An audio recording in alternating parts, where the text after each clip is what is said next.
Masih bersama kami di Presisi Petang, bagaimana pantauan lalu lintas sore hari ini? Kita akan segera bergabung dengan Brigadir Ingrid, anggota NTMC Korlantas Polri yang saat ini berada di Simpang Dewi Sartika, Jakarta Timur. Brigadir Ingrid, silakan.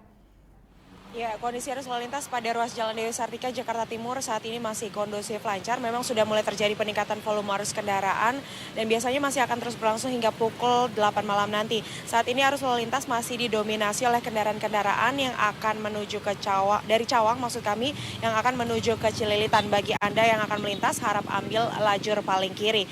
Sedangkan untuk lalu lintas yang akan mengarah ke Kalibata dari Cawang masih ramai cenderung padat. Terdapat antrian kendaraan menjelang traffic light hingga 200 meter ke belakang.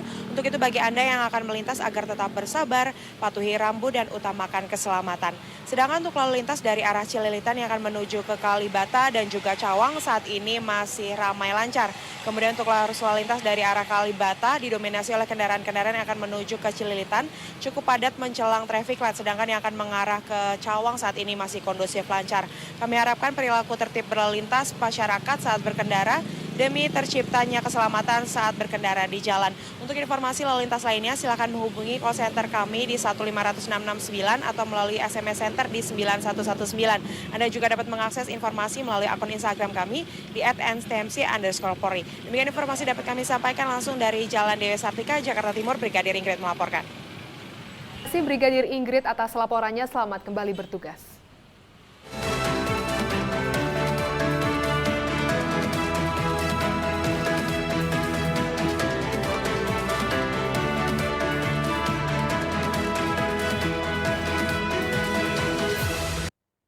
Pemirsa, Polda Gorontalo menangkap 3 pelaku penimbunan BBM bersubsidi jenis solar. Dalam penangkapan ini, polisi juga mengamankan 900 liter solar, 2 truk, dan 1 mobil pick-up yang berisi muatan BBM solar sebanyak 28 jerigen. Jadi untuk pengungkapan yang kemarin dilakukan oleh Polda Gorontalo, yang saat ini sudah berada di Polda, ya barang bukti, ada 28 galon, ya, dan untuk kendaraan ada 3 kendaraan yang saat ini sudah berada di Polda, 2 truk dan 1 pickup.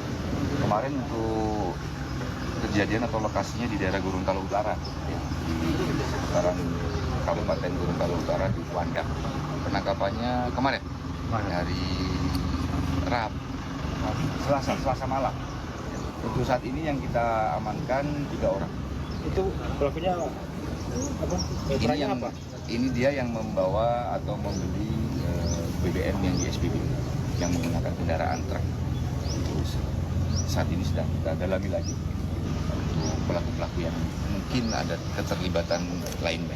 Jadi oleh Bapak Kapolda, jadi mereka secara bolak-balik, ya, dengan menggunakan kendaraan atau dengan kendaraan yang sudah dimodifikasi yang bisa menampung BBM yang cukup banyak.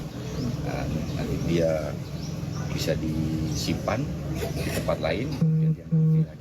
Ya, semua pasti akan kita cek, ya, dari keterlibatan petugas SPBU ataupun mungkin dari pihak Pertaminanya juga seperti yang disampaikan oleh Bapak Kapolda.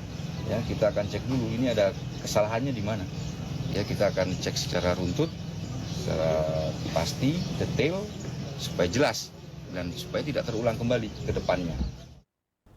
Polres Pasuruan, Polda Jawa Timur berhasil mengungkap kasus narkotika sepanjang Januari hingga Juli 2023 dengan total 98 kasus, 155 tersangka dan barang bukti narkotika siap edar. Selain mengungkap kasus narkotika, Polres Pasuruan juga mengungkap kasus tabrak lari yang mengakibatkan 2 orang meninggal dunia.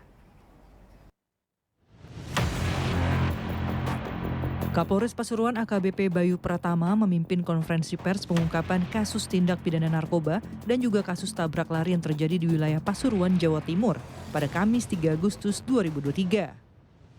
Polres Pasuruan berhasil mengungkap 98 kasus narkotika periode 1 Januari hingga 31 Juli 2023 dengan total 155 tersangka.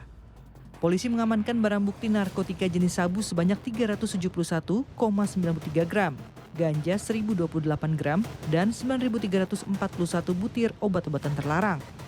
Oleh karena itu, kami terus melakukan upaya-upaya baik pencegahan maupun penegakan hukum terhadap kejahatan narkotika. Dan di belakang kita ada beberapa orang tersangka para penyalahguna narkotika, baik sebagai pengedar, sebagai kurir, maupun sebagai penyedia barang-barang terlarang tersebut. Sebagian besar tersangka telah kita kirimkan ke pengadilan untuk diproses hukum lebih lanjut melalui proses persidangan. Adapun barang bukti yang cukup besar yang kita dapatkan yaitu hasil pengungkapan di bulan Maret dengan tersangka atas nama Muhammad Fauzi, itu kami sita dari yang bersangkutan sebanyak 80,88 gram sabu-sabu. Dan yang bersangkutan saat ini sudah proses persidangan di Pengadilan Negeri Bangil. Kemudian yang paling terakhir kami ungkap adalah penangkapan pada bulan Juni yang lalu, yaitu saudara Munir dengan barang bukti narkoba jenis sabu sebanyak 21,15 gram. Atas perbuatannya tersangka terjerat Undang-Undang Narkotika dengan ancaman pidana maksimal seumur hidup. Sementara itu, selain mengungkap kasus narkotika, Polres Pasuruan mengungkap kasus tabrak lari yang mengakibatkan 2 orang meninggal dunia di wilayah Kecamatan Wonorejo dan Kecamatan Purwodadi, Kabupaten Pasuruan. Polisi menetapkan 2 tersangka dari kasus tabrak lari di 2 lokasi. Kedua tersangka terjerat Undang-Undang tentang Lalu Lintas dan Angkutan Jalan dengan ancaman pidana maksimal 12 tahun penjara. Tim Humas Polres Pasuruan melaporkan untuk Polri TV. Tetaplah bersama kami, Presisi Petang akan segera kembali.